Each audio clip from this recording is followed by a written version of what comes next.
bonjour, and you know it, you know where you're at. Welcome back to Minus You. Today we are entering the final chapter of Minus You, which honestly is just really crazy to say.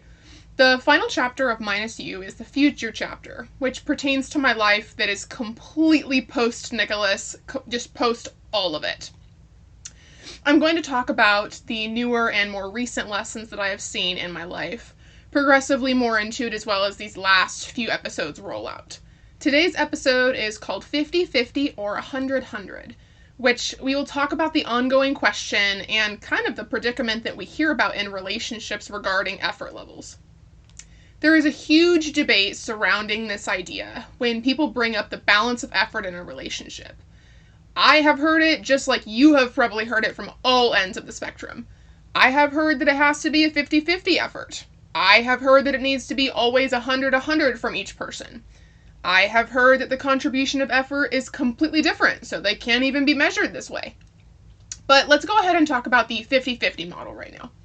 Each person is putting in half effort, 50% effort to make 100%. But wouldn't that mean that each person is saving 50% of this for themselves or for whatever else? So that doesn't make much sense, does it?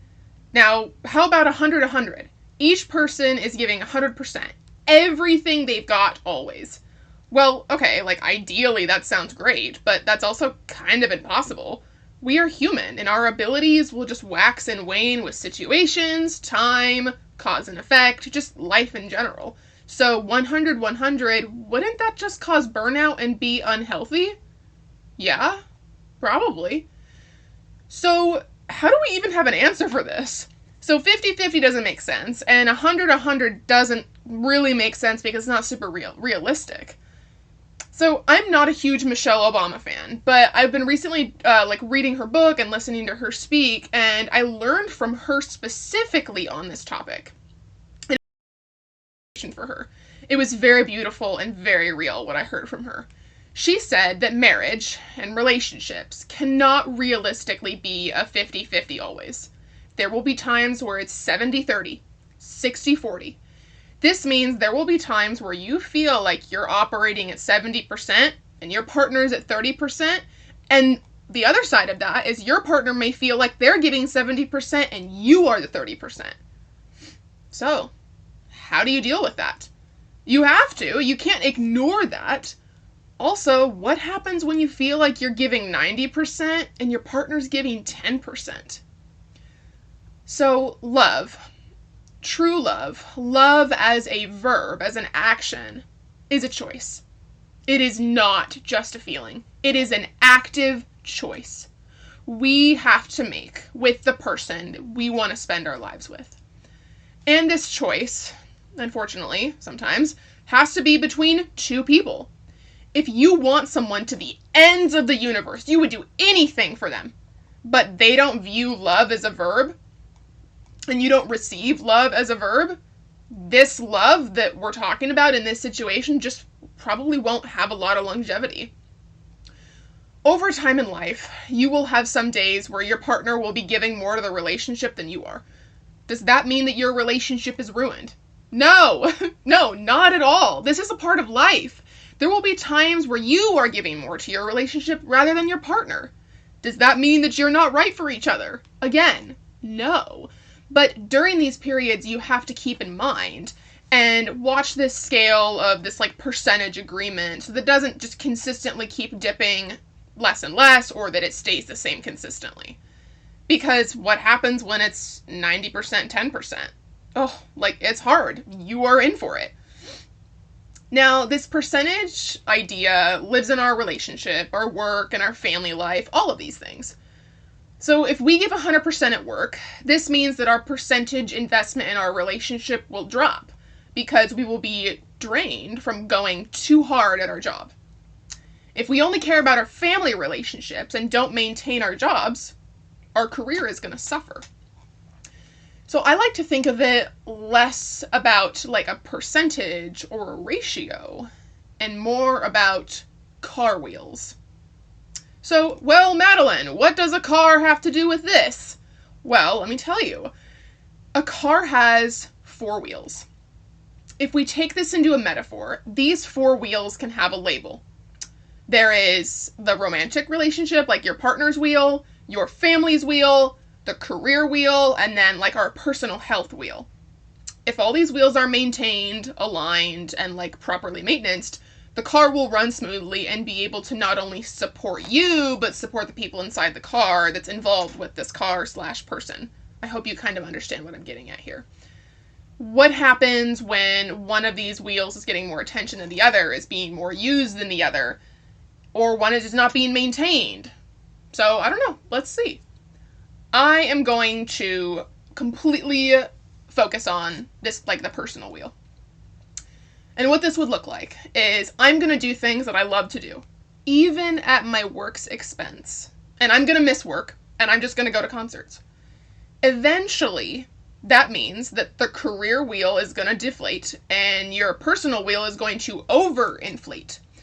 Eventually, your career wheel may just be flat, and your personal wheel will be too inflated for the car to roll properly, and it just isn't going to work. So you're going to have to stop, and you're going to have to take time to fix this before you keep on moving in the road of life. Now, in my instance, with my relationship with Nicholas overinflated his career wheel and ignored his partner and relationship wheel, thinking that it was going to be okay. So I'll come back to it later. Obviously, that was not it. He kind of traded me for his career. So sure, he has money to keep his career afloat and, all this stuff, but the relationship wheel is gone, and so he has to rebuild that at his personal expense. But he's only going to do that once he realizes that his life won't be properly balanced without balanced attention. Now, what if a person only wants a career and a personal life? Well, then you don't have a car, which is fine, but you don't have a car, you have a bike. Only one person can ride a bike. So sure, you can focus on your career and your personal life, or focus on your personal life and just your family, or just your relationships and just your career. But in these scenarios where it's only two, it's going to be really hard to maintain a quality life and a well-balanced life, so you may ride alone. So do you want a husband or wife? Well, then you're going to have to maintain a car, or things are going to look really hard for you in some parts of your relationship and in your life. If you want to prioritize some things in life, when you add something that requires extra maintenance, everyone involved will suffer if you don't prioritize properly. In Nicholas's case, with his actions and his choices, he wanted a career and money above everything else. But then he would say, I want a wife and a family. But he put me as the last priority for 9 months and then ended up cheating. But in the end, he got his money and his job, but he lost his relationship. And if he continues this way, he will be an absent husband and an absent father, which makes me very sad to say. Does this mean that he will never find a wife and have kids? No, of course not. Nicholas is, I think a great person. Maybe not to me. I don't think he's the devil. I don't think he's a horrible man. So I'm sure he's going to meet someone that he's going to want to marry that won't be me. But these conscious choices that he makes to continue to prioritize his career and money, and in some unfortunate situations, his mom and like his family's opinion, if he's going to prioritize this over his home, he will be absent and his relationships will suffer. Not his bank account and not his 401k, but his relationships will suffer. It just won't be my relationship because I won't and I wouldn't stand for that. Not for myself, and sure as hell, not for my future children.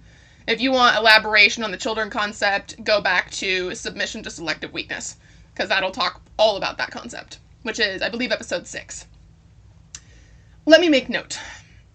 Imperfection and wrong choices does not mean that someone is not right for you. Nicholas making this choice does not mean that he's a terrible man and that no one should ever be with him, like I said before.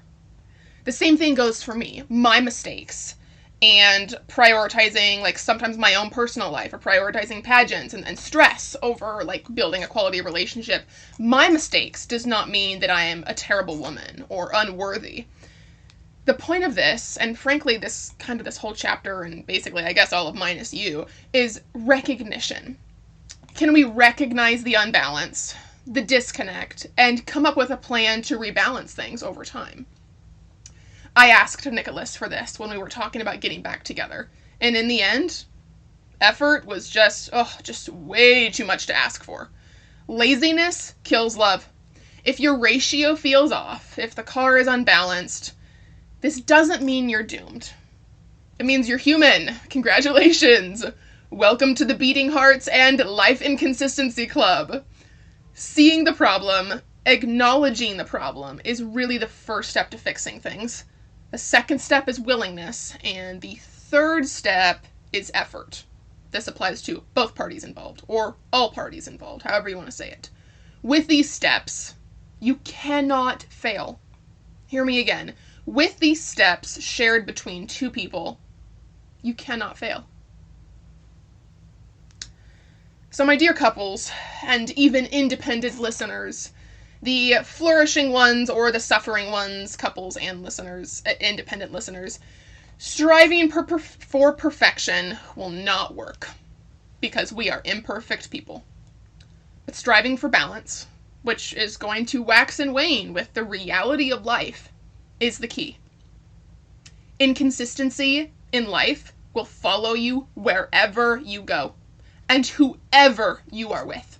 I can promise you that much. But the consistency of effort and consistency of willingness will change and revive your relationships and one another always if you choose the opposite of laziness.